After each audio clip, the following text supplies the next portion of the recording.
A grand jury in Georgia handed up charges against former President Donald Trump, and not only the former president, but 18 other people as well, including former New York City Mayor Rudy Giuliani. In total, there are 41 felony counts, and every person named is charged with one count of violating Georgia's Racketeering Act.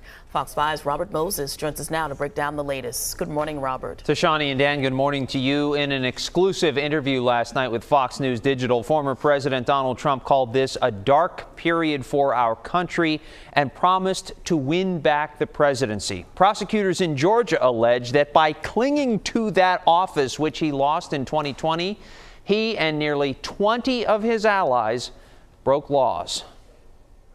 The indictment brings felony charges against Donald John Trump.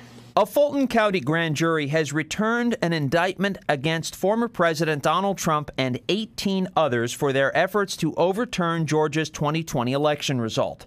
Trump and the other defendants charged in this indictment refused to accept that Trump lost, and they knowingly and willfully joined a conspiracy to unlawfully change the outcome of the election in favor of Trump, the nearly 100-page-long indictment alleges.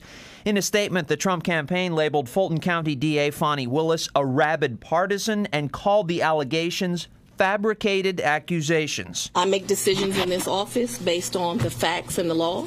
The law is completely nonpartisan. Others charged in the indictment include the former president's one-time personal attorney, Rudy Giuliani, and former White House Chief of Staff, Mark Meadows. Lawyers Sidney Powell and Jenna Ellis also face charges. So do John Eastman and Kenneth Cheesebro, who allegedly concocted the plan to use fake electors.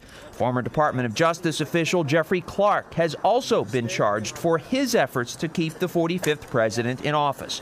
All 19 defendants were charged with violating Georgia's Racketeer Influenced and Corrupt Organizations, or RICO Act. I am giving the defendants the opportunity to voluntarily surrender no later than noon on Friday, the 25th day of August. Willis says she will ask for a trial date within the next 6 months.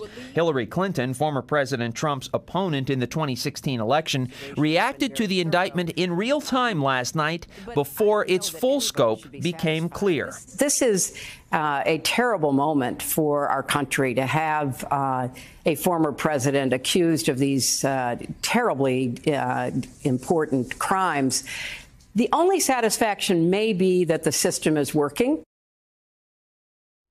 If the former president is convicted in Georgia, he cannot receive a presidential pardon since he is alleged to have broken state laws. Remember, presidents can only issue pardons for federal crimes. He also could not be pardoned for crimes that he is accused of committing here in Manhattan, stemming from that payout made to porn star Stormy Daniels. Dan, back to you. Okay, Robert, thank you.